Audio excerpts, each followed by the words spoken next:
Prime debate. ఒకరి ఫోన్లు మరొకరు దొంగచాటుగా విన్నారు. వారి ఆర్థిక వ్యాపార రాజకీయ మూలాలపై దెబ్బ కొట్టారు, కోలుకోకుండా చేస్తారు. చివరికి ఈ ట్యాపింగ్ వీళ్ళంతా చట్టానికి చిక్కారు. ఇదే తెలంగాణలో వెళ్లి చూసిన ఫోన్ ట్యాపింగ్ కుంభకోణం.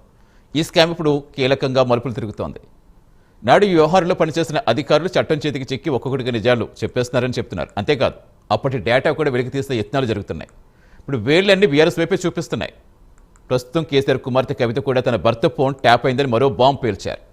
ఇంకా నోరు విప్పితే చిట్ట విప్పితే ట్యాటింగ్ డేటా బయటపడ్డట్టే, కీలక వ్యక్తులు బుక్ అయినట్టే అని ఆమె చెప్తున్నారు. మరి ఇంతకు ఈ ట్యాపింగ్లో ఎవరి ప్రమేయం ఉంది? దీన్ని రాజకీయంగా వాడుకుంటున్నారా? బీఆర్ఎస్ వర్గాలు ఏం చెప్తున్నాయి? అధికార కాంగ్రెస్ ఏ విధంగా ముందుకెళ్తుంది? ఇవి అంశాలపై డిబేట్ కంటిన్యూ చేద్దాం. డిబేట్లో ప్రస్తుతం మనతో జాయిన్ అవుతున్నారు గౌతమ్ ప్రసాద్ గారు, బీఆర్ఎస్ సీనియర్ లీడర్, మనకి జూబ్లో అందుబాటులోకి వచ్చారు. At the same time Mohammed Numan గారు వస్తారు, AICC national coordinator. Doctor PV Reddy గారు బీజేపీ నుంచి, బండారు రామ్మోహన్ రావు గారు సీనియర్ రాజకీయ విశ్లేషకులు మనకి అందుబాటులోకి వస్తారు. ముందుగా గౌతమ్ ప్రసాద్ గారితో స్టార్ట్ చేద్దాం. నమస్తే గౌతమ్ ప్రసాద్ గారు, వెల్కమ్ టు ది డిబేట్ అండి. నమస్కారం సార్. నమస్తే. ఏంటి సార్, ఏం చెప్తారు? ఫోన్ ట్యాపింగ్ వ్యవహారం ఎలా, ఎంత ఇష్యూ క్రియేట్ చేస్తుందో, ఎంత రచ్చరేపుతోందో, ప్రస్తుతం మళ్ళీ ప్రభాకర్ రావు సరెండ్తో ఏ విధంగా మళ్ళీ కొత్తమలు తిరగబోతుందని అందరూ కూడా మళ్ళీ ఉత్కంఠ కొనసాగుతోంది. ఇప్పుడు తాజాగా కవిత గారు ఆల్రెడీ మీరు విన్నదే చెప్పారు, నా భర్త ఫోన్ ట్యాప్ కూడా చేశారు, ఎంత కీచకని పాల్పడతారంటే ఆ మరో బాంబు. ఏంటి ఇవన్నీ బీఆర్ఎస్ ఎలా చూస్తోంది? సార్ అందరికీ గుడ్ ఈవినింగ్ అండి. అంటే రాజకీయంగా ఒక బురద జల్లే కార్యక్రమం, అదేవిధంగా బీఆర్ఎస్ పార్టీ మీద సీరియస్ గా ఒక ఎలిగేషన్ చేయాలనే ఒక ప్రధాన ఉద్దేశంతో చేస్తున్న రాజకీయాలు ఇవి. ఇవి చాలా చాలా దురదృష్టకరమైన రాజకీయాలు అని చెప్పేసి అయితే నేను చెప్పదలుచుకున్నాను. ఎందుకంటే ఈ ఫోన్ ట్యాపింగ్ అనే విషయం వచ్చినప్పుడల్లా, అంటే గతంలో రేవంత్ రెడ్డి గారు కావచ్చు, లేకపోతే ఇప్పుడున్న మంత్రులు కావచ్చు, ప్రతిపక్షంలో ఉన్నప్పుడు చాలా చాలా ఫోన్ ట్యాపింగ్లని, అంటే ముఖ్యంగా ఎలక్షన్స్ టైంలో చాలా తీవ్రంగా ఆరోపణలు చేశారు. చేసిన సందర్భంలో కూడా మేము చెప్పాం ఏమని, అసలు ట్యాపింగ్ అనేది ఉండదు, ట్యాపింగ్ జరగడానికి అవకాశం లేదు. మా కేసీఆర్ గారు క్లియర్ గా చెప్పారు, అంటే ట్యాపింగ్ లేదు, తోకమట్ట లేదు అని చెప్పేసి క్లియర్ గా చెప్పారు. అంటే ప్రభుత్వం తన పని తను చేసుకుంటూ పోతున్న సందర్భంలో ట్యాపింగ్ జరుగుతుంది అని చెప్పేసి అది పోలీస్ వర్గాలు చేస్తాయి, అది ప్రభుత్వం చేయదు, లేదా కేసీఆర్ గారు వ్యక్తిగతంగా చేయరు, లేకపోతే ఇంకొకళ్ళు చేయరు అని చెప్పేసి చాలా క్లియర్ గా మా అధినేత చెప్పారు. అయితే దాన్ని కొట్టిపడేసే విధంగా మాట్లాడిన సందర్భాలకు మనందరం చూస్తున్నాం. అయితే ఇంకో చాలా విచిత్రమైన విషయం ఏంటంటే, మీడియా కూడా అంటే వకాల్తా పుచ్చుకుంటున్నట్టుగా మాట్లాడుతున్నారు. అంటే జరిగిందా లేదా అనే ఒక సందిగ్ధంలోంచి మాట్లాడాల్సింది, అంటే న్యూట్రల్ గా మాట్లాడాల్సింది, అట్లా మాట్లాడకుండా జరిగింది, దీంట్లో ఇక కంపల్సరీ ఈ రకమైన అంటే అలిగేషన్స్ ఉన్నాయి కాబట్టి ఖచ్చితంగా రేపు జైలుకు పోతారు అనే పద్ధతిలో మీడియా కూడా మాట్లాడడం అనేది దురదృష్టం. అంటే ఒక కేసు ఫైల్ అయిన తర్వాత దాని పూర్వపరాలు పరిశీలించిన తర్వాత, ఆ పరిశీలించిన పూర్వపరాలని లెక్కలోకి తీసుకున్న తర్వాత, నిజ నిర్ధారణ జరిగిన తర్వాత దాని మీద వకాల్తా పుచ్చుకుంటే తప్పేం లేదు. అంటే మీడియా కూడా దాంట్లో ఇబ్బంది పడాల్సిన అవసరం లేదు. ఒక అంశం సంబంధించింది, అది ప్రజలకు సంబంధించిన అంశం కాబట్టి తప్పనిసరిగా మనం మాట్లాడుకోవాల్సిందే. కానీ ఇక్కడ అట్లా జరగట్లేదు, వకాల్తా పుచ్చుకొని మాట్లాడేస్తుంది, జరిగింది అని వీళ్ళే తీర్పు ఇచ్చేస్తున్నారు. అది ఎట్లా కరెక్ట్ అవుతుంది అనేది నాకు అర్థం కాలేదు. అంటే ఈ మాట నేను ఎందుకు అంటున్నానంటే, మీరు అర్థం చేసుకోవాలి. రేవంత్ రెడ్డి గారు గత 2 నెలల క్రితం చాలా క్లియర్ గా చెప్పారు ఏమని, ఫోన్ ట్యాపింగ్ అనేది ప్రభుత్వాలు చేయటం సర్వసాధారణం అని చెప్పేసి మాట్లాడిన సందర్భం ఈ రోజు కూడా ఇంకా మీడియా మర్చిపోయింది. అంటే ఆయన మాటల్ని మర్చిపోయింది, ఫోన్ ట్యాపింగ్ అనే పదాలు మాత్రం గుర్తుపెట్టుకొని బీఆర్ఎస్ మీద దాడి చేయడానికో, లేకపోతే ఇంకోటి రాజకీయంగా దెబ్బతీయడానికో రకరకాలుగా ప్రయత్నం చేస్తుంది. రేవంత్ రెడ్డి గారు ఫోన్ ట్యాపింగ్లు ఉండవు, ప్రభుత్వము అధికారికంగా ఎవరిదైనా కావలిస్తే సమాచారం తీసుకోవడం కోసం తప్పనిసరిగా ట్యాపింగ్ చేస్తుంది, దాంట్లో తప్పేముంది. అదేవిధంగా నా ఫోన్ ట్యాపింగ్ జరిగినట్టు ఇప్పటిదాకా నాకు సిట్ చెప్పలేదు, నాకు విచారణకు పిలవలేదని చెప్పేసి విషయాలు వీళ్ళందరూ మర్చిపోయారని నేను ఈ సందర్భంగా అడుగుతున్నా. ఇదే మీడియా ప్రతినిధులకు కావచ్చు, అంటే మెయిన్ స్ట్రీమ్ మీడియా అంటే తన మీద వేసుకొని, అంటే వకాల్తా పుచ్చుకొని కాంగ్రెస్ ప్రభుత్వం ఒక స్టాండ్ తీసుకొని మాట్లాడడం కరెక్ట్ అవుతుందా? అది ఎట్లా కరెక్ట్ అవుతుంది? గౌతమ్ ప్రసాద్ తీసుకోలేదు అంటే నాకు అది తేలకుండా మనం ఏంటనేది క్లారిటీ ఇవ్వలేము. బట్ ఏంటంటే అట్ ద సేమ్ టైం ఏం జరుగుతుందంటే చూస్తున్నాం గత కొన్ని రోజులుగా. అదే అడుగుతున్నా, గత కొన్ని రోజులుగా తీర్పు ఇచ్చేస్తుంది. అంటే నేను ఏమంటున్నానంటే, తీర్పు మీడియాలు ఇవ్వద్దు కదా, ఏ రకంగా ఇస్తారు చెప్పండి, ఏ రకంగా చేయాలి? సరే ఓకే, ఒకవేళ తీర్పు ఇచ్చే అధికారం వాళ్ళకి లేదు, ఒకవేళ ఇచ్చింది అనుకుందాం, నిజ నిర్ధారణ మీద ఆధారపడి మాట్లాడాలి కదా, అట్లా మాట్లాడాలి కదా. అంటే ఒక వ్యక్తులు అదొక కేసు నడుస్తా ఉంది, ఈ కేసులో 2 సంవత్సరాల కాలం క్రితమే మేము దీన్ని బయటకు వస్తాం. ఎవరు ఆపారు? ఫోన్ ట్యాపింగ్ కేసు నడవద్దని మేము ఆపామా? గవర్నమెంట్ ఎవరిది? కాంగ్రెస్ ది. ఈ కాంగ్రెస్ గవర్నమెంట్ ఉన్నప్పుడు చేయకుండా మేము ఏమన్నా ఆపామా? కాళ్ళతో కట్టెలు పెట్టామా? లేకపోతే ఏం చేస్తాం? ఏం చేయలేదు కదా. చేసుకోమని చెప్పాను. మీరు ఏం చేతనైతే అది చేసుకోండి, ఇంకొక అడుగు ముందుకేసి ఏం పీక్కుంటారో అని కూడా చెప్పాము.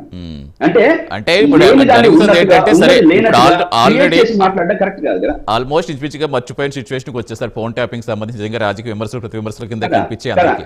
బట్ ఏంటంటే మళ్ళీ కాదు ప్రభాకర్ రావు సరెండర్ తోటి మళ్ళీ మొదటికి వస్తుందా? ఇప్పుడు మళ్ళీ కీలక డేటా బయటకు వస్తుందా? అంటే ఇప్పటివరకు ఇలా సరెండర్ చేయడం జరగలేదు. ఇప్పటివరకు విచారణకే పిలిచారు. ఇప్పుడు ఆల్రెడీ మీ బీఆర్ఎస్ నుంచి కొంతమంది వెళ్ళారు, కాంగ్రెస్ నుంచి కొంతమంది వెళ్ళారు, బీజేపీ నుంచి కొంతమంది వెళ్ళారు. సిట్ చాలా మందిని విచారించింది, పిలిచింది. అందరూ కూడా నా ఫోన్ ట్యాప్ అయ్యి అంటే మీ ఫోన్ ట్యాప్ అని వాళ్ళే పిలిచారని వీళ్ళు చెప్పారు. సరే, ఇదంతా అయిపోయింది.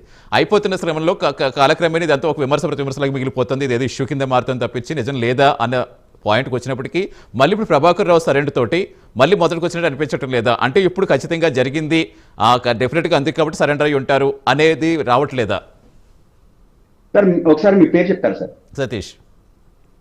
సతీష్ గారు, నేను ఏమంటున్నానంటే ఈ రోజు ప్రభుత్వం 2 సంవత్సరాలుగా అంటే వేధింపులకు గురి చేసి ఇబ్బందులు పెట్టి అనేక రకాల సమస్యలు సృష్టించి వ్యక్తిగతంగా వాళ్ళ మీద దాడులు చేసే విధంగా ప్రయత్నం చేసి వాళ్ళకి లొంగ తీసుకునే చర్య వాళ్ళు చేస్తున్నారు. మీకు కళ్ళకు కనబడతా ఉంది, చూడండి ఏ రకంగా జరుగుతుందో.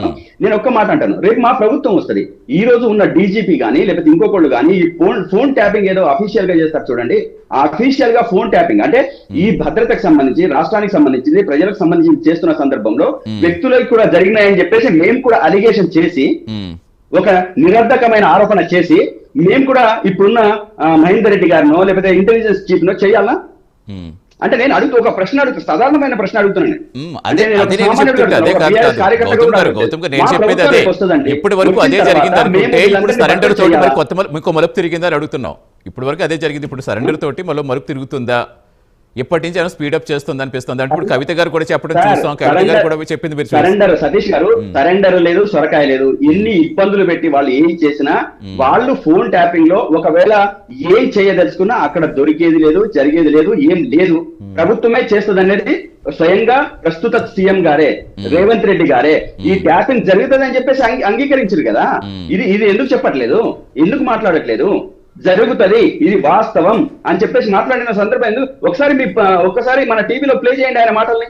ఆయన ఏం మాట్లాడారో తెలుస్తుంది. ఆయన ఒక మీటింగ్ లో, ఒక ప్రెస్ మీట్ అనుకుంటాను, ఆ ప్రెస్ మీట్ లో స్వయంగా చెప్పారు కదా, మరి పెట్టండి, అది పక్కనే ఒక క్లిప్ కూడా వేయండి. అది వేస్తూ మా మాటల్ని కూడా క్రోడీకరించండి. ఆ క్రోడీకరించినప్పుడు మీకు వాస్తవ విషయాలు తెలుస్తాయి కదా. మహేందర్ రెడ్డి గారిని అనేక రకాలుగా మానసికంగా, శారీరకంగా, లేకపోతే వేధింపులకు గురి చేసి, లేకపోతే ఇతర దేశాల నుంచి రప్పించి ఇంకో చేశాం. ఏం చేశారండి మీరు? ఏం చేశారు 2 సంవత్సరాల కాలంలో? మేము చెప్తున్నాము, అడుగుతున్నాము.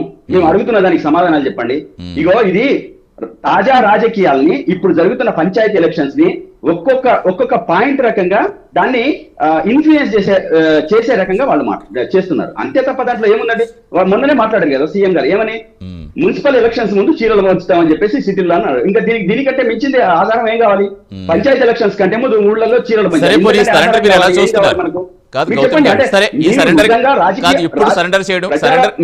ప్రజా పాలన చేస్తున్నారా, లేకపోతే మీ రాజకీయ లబ్ధిని చేకూర్చడానికి ప్రయత్నం చేస్తున్నారా? కరెక్ట్ గా ఎలక్షన్స్ ముందే కాళేశ్వరం గుంటదండి, అంతకు ముందు కూలదు. కరెక్ట్ గా ఎలక్షన్స్ ముందే గుంటది, అవునా? అంటే ఇవన్నీ విషయాలు ఒక్కసారి మీరు క్రోడీకరించుకొని మాట్లాడితే మాకు కూడా చాలా సంతోషంగా ఉంటది. ఇదే కాంగ్రెస్ పార్టీ, ఇదే బీజేపీ పార్టీ కూడబలుక్కొని మాట్లాడుకొని మా మీద బురద జల్లాలని చెప్పి ప్రయత్నం చేస్తే అది బూమ్రాంగ్ అవుతుంది. గౌతమ్ గారు అదే పాయింట్ అడుగుదాం. ఆల్రెడీ మొహమ్మద్ నిమన్ గారు జాయిన్ అయ్యారు, మీకు ఆన్సర్ తర్వాత నేను అడుగుతాను ఆయన్ని. ఎస్ అంటే కాదు, ప్రశ్న మీరు సరెండర్ మీరు ఎలా చూస్తారో చెప్పండి. ఏంటి దీనికి బలమైన కారణం ఏమనుకుంటారు ఇప్పుడు సరెండర్ చేయడం వెనుక? ఎస్ గౌతమ్ గారు మాట్లాడుతున్నారా? ఎస్ ప్రభాకర్ సరెండర్ అవడం వెనుక కారణం ఏమనుకుంటారు చెప్పండి. అంటే ఇది అనిపిస్తుందా? మీ మాట నాకు సరిగా వినబడట్లేదు సార్. ఇప్పుడు వినిపిస్తోందా గౌతమ్ గారు?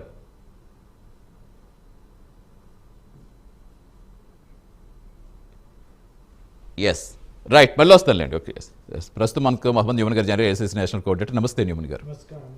ఎస్ సార్, ఏంటి ఎలా చూస్తారు? ఇప్పటిదాకా మీరు విన్నారు ఆల్రెడీ ఏం చెప్పారు గౌతమ్ ప్రసాద్ గారు. ఇదంతా కేవలం రాజకీయ ఒత్తిడితోటి, రాజకీయ ప్రెజర్ కోసం చేస్తున్నదే కానీ ఇది సరెండర్ లేదు, సొరకాయ లేదన్నట్టుగా ఆయన మాట్లాడుతున్నారు. మీరు ఎలా చూస్తారు? అంటే ఇప్పుడు ప్రభాకర్ సరెండర్ తోటి స్పీడప్ అందుకుంటుంది అనుకోవాలా? ఇప్పటివరకు కూడా కేవలం ఇది ఒక ఇష్యూగా రాజకీయంగా వాడుకుంటున్నారు అనేది ఎక్కువగా ప్రజల్లోకి తీసుకెళ్లే విధంగా చేస్తున్నారు. ఇప్పుడు ఈ సరెండర్ తోటి ఇందులో ఉండే వాస్తవాలు ఇప్పుడు బయటకు రాబోతున్నాయా? Very good evening to you as well as all the viewers as well as BRS మిత్రులు ప్యానెల్ మెంబర్ గౌతమ్ గారు. ఏదైతే మనం ఫోన్ ట్యాపింగ్ గురించి మాట్లాడుతున్నామో, మేము ఆనాడు ప్రతిపక్షంలో ఉన్నప్పుడు పిసిసి చీఫ్గా ఉన్నటువంటి రేవంత్ రెడ్డి గారు, ముఖ్యమంత్రి వర్యులు, నేటి ముఖ్యమంత్రి వర్యులు చాలా కేటగారికల్గా మేము ఎవ్రీ టైం టు టైం మేము చెప్తూ వెళ్ళామండి. అపోజిషన్స్ మీద పొలిటికల్ సర్వేలెన్స్ చేస్తూ ఇంటెలిజెన్స్ని వాడుకుంటూ మా ఫోన్లని ట్యాపింగ్ చేస్తున్నారు అని చెప్పేసి మేము అధికారంలో రాకముందే మేము చెప్పినాము. అధికారంలోకి వచ్చినాక మేము ఎంక్వైరీ వేయడానికి వెళ్ళినప్పుడు మాకు ఏమర్థమైంది అని అంటే, ప్రైమా ఫేసీ కింద నేను చెప్తున్నానండి, ఎప్పుడైనా ఒక క్రైమ్ జరిగేటప్పుడు దాని యొక్క ప్రైమా ఫేసీని చూడాల్సిన అవసరం ఉంటుంది. చట్టం దాని గురించి చెప్తుంది. ప్రిలిమినరీ ఇన్ఫర్మేషన్ మీకు ఉన్నప్పుడు దాన్ని తరోగా డీప్గా వెళ్ళి ఇన్వెస్టిగేషన్ చేయొచ్చు అని చెప్పేసి మాకు అర్థమైంది. ఇక్కడ వాస్తవానికి జరిగింది అని చెప్పేసి అప్పుడు మేము దాంట్లో ఎంక్వైరీ వేసిస్తున్నప్పుడు ఇక్కడ ముఖ్య పాత్రదారుడు, సూత్రధారుడు అయినటువంటి మిస్టర్ ప్రభాకర్ రావు గారు దేశం విడిచి పారిపోయినప్పుడు అంటే ఆయనకి తెలిసిపోయింది ఇక్కడ ఉంటే మాత్రం వీరు మమ్మల్ని ఏదో రకంగా సమాచారాన్ని తీసుకుంటారు అని చెప్పేసి వారికి అర్థమయ్యి వారు వెళ్ళినారు. ఫోన్ ట్యాపింగ్ ఎప్పుడు చేయొచ్చు, ఎలా చేయొచ్చు, ఎప్పుడు చేయొచ్చు అని అంటే, ఒకవేళ దేశ భద్రతకి ముప్పు ఉన్నప్పుడు, లేకపోతే స్టేట్ భద్రతకి ముప్పు ఉన్నప్పుడు ఇక్కడ ఉన్నటువంటి గవర్నమెంట్ పైన ఉన్నటువంటి యూనియన్ హోమ్ సెక్రటరీకి కానివ్వండి, అక్కడ వారికి లిఖితపూర్వకంగా వారు రాసి ఇవ్వాలా, ఈ టైం నుంచి ఈ టైం వరకు ఫలానా వ్యక్తులకి ఫలానా పీపుల్ యొక్క ఫోన్లని మేము ట్యాప్ చేయదలుచుకున్నాము, ఎందుకు అనంటే వీరి వల్ల ఈ సమస్యలు ఏర్పడబోతున్నాయి అని చెప్పేసి వాళ్ళు కేటగిరికల్గా రాతపూర్వకంగా ఇచ్చినప్పుడు, వాళ్ళు అప్రూవల్ తెలిపినప్పుడు వీళ్ళు చేయడానికి వెసులుబాటు ఇస్తుంది ఇండియన్ టెలిగ్రాఫిక్ యాక్ట్ 1885 సెక్షన్ 5(2) ఏమని చెప్తుందండి, ఎప్పుడైనా చేయదలుచుకుంటే ఈ యొక్క ప్రొసీజర్ ఫాలో చేయాలి అని చెప్పేసి. నేను ఒక్క విషయం ఈ ద్వారా నేను తెలియజేసుకుంటున్నా, వారు ట్యాపింగ్ జరిగింది వాస్తవం, మరి వారు అడిగారా లేదా అని చెప్పేసి మేము సెంట్రల్ ఏజెన్సీస్కి అడిగినప్పుడు, కేంద్ర హోంశాఖకు అడిగినప్పుడు వారు మమ్మల్ని ఏనాడు కూడా 10 సంవత్సరాలు అడగలేదని చెప్పేసి మా దగ్గర లిఖిత పూర్వకంగా మాకు సమాచారం వచ్చింది. అంటే ఇది ఇల్లీగల్గా జరిగిందని చెప్పేసి నిర్ధారణ అయింది.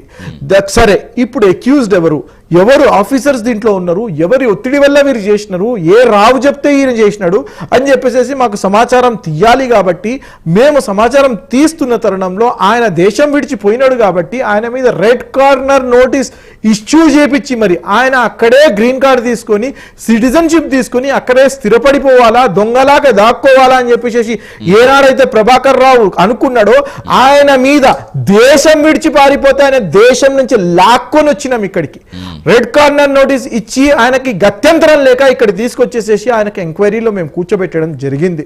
ఈరోజు ప్రైమ్ ఆఫీస్ ఎస్టాబ్లిష్ అయింది, ఎవిడెన్స్ కలెక్ట్ చేస్తున్నాం, సబ్స్టాన్షియల్ ఎవిడెన్స్ దొరికింది కాబట్టి మేము ప్రతి ఒక్కరిని విచారణకి పిలిచేసేసి ఎవరి మీద అయితే అభియోగాలు ఉన్నాయో వారిని కూడా అడగడం జరుగుతున్నది. మాకు క్లియర్ గా సమాచారం ఉంది వీరి ఫోన్లు ట్యాప్ చేసినారని. ఎవరిది చేసినారండి?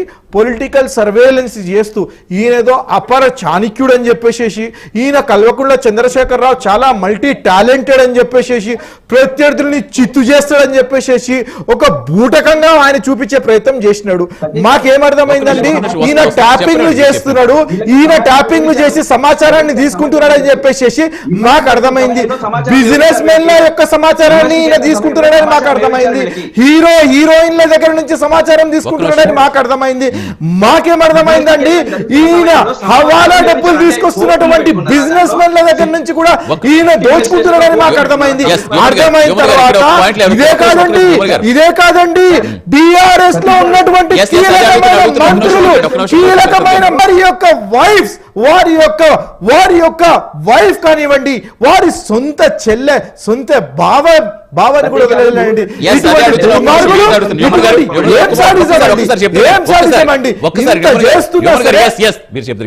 ఆయన అడిగేది చాలా important sir. Right to privacy, article 21 fundamental right. Fundamental right హరిస్తూ ఇష్టారాజ్యంగా మేము రికార్డింగ్లు చేస్తాం, మేము ఒకరిని భయపెట్టిస్తామంటే ఊరుకోవడానికి ఎవరు లేరు. రూల్ ఆఫ్ ద లా ఉంది ఇక్కడ తెలంగాణలో. 100% చట్టరీత్యా శిక్ష పడుతుంది. 100% లాక్కొని వస్తాం. ఫామ్ హౌస్ లో నిద్రపోతున్నటువంటి కల్వకుంట్ల చంద్రశేఖర్ రావుని లాక్కొని ఈడ్చుకొని వస్తాం. 100% జైలుకి పంపిస్తాం. ఏం తమాషాలు చేస్తున్నారా?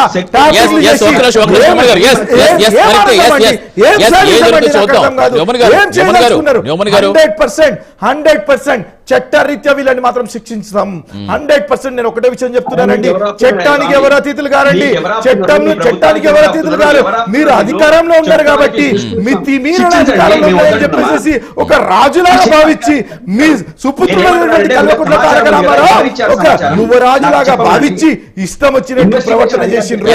ఈ రోజు దానికంటే ఆన్సర్ గౌతమ్ ప్రసాద్ గారు అడిగింది. దర్యాప్తు జరుగుతున్నప్పుడు మీకు సమాచారం ఉందని చెప్తున్నారు, సమాచారం ఎవరిస్తున్నారు మీకు అని అడుగుతున్నారు. ఇంటెలిజెన్స్ అనేది ఒక ఏజెన్సీ అండి. మీకు అక్కడ ఎంక్వైరీ జరుగుతున్నప్పుడు వారు సమాచారం తీసుకోవచ్చు.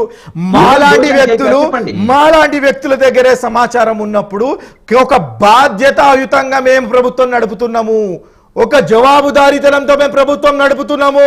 ప్రభుత్వం నడపడం అంటే ఒక ఆషామాషి కాదు. ప్రభుత్వం నడపడం అంటే ఒక కింగ్డమ్ కాదు. ప్రభుత్వం నడపడం అంటే అకౌంటబిలిటీ ఉండాలా. ప్రభుత్వం అంటే అకౌంటబిలిటీతో మేము చేస్తున్నాము. మేము ఒకటే విషయం చెప్తున్నాము, వీరు చేసినటువంటి దొంగలు, వీరు చేసినటువంటి లీలలు సుపుత్రురాలైనటువంటి కల్వకుంట్ల కవిత గారు ఏమంటున్నారండి, మా ఆయన మీద కూడా ట్యాపింగ్ చేస్తున్నారండి. ఒక ఆడబిడ్డ చెప్తున్నారండి, ఒక ఆడబిడ్డ. ఏం విచిత్రానందం అండి, ఏం వికృతానందం అండి. వీళ్ళు నాకు అర్థం కాదు. ఏంటండి ఒకరి మినిస్టర్ వైఫ్ మాట్లాడుతుంటే ట్యాపింగ్ చేయడం ఏంటండి? ఎటువంటి దుర్మార్గులు అండి వీళ్ళు, ఎటువంటి దొంగలండి వీళ్ళు. సిగ్గున్నా అండి వీళ్ళకి, అసలు సిగ్గున్నా నిస్సిగ్గుగా మాట్లాడుతున్నారు. మళ్ళీ సోరకాయ